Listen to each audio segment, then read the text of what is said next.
In this video, you will see my dog Kronos, who is a Dutch Shepherd, and I just finished doing some protection work.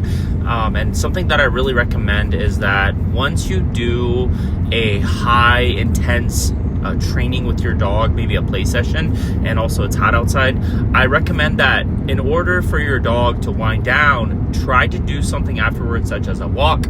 Don't just put them in the kennel. Go ahead and do a little walk around and let them calm down a little bit first.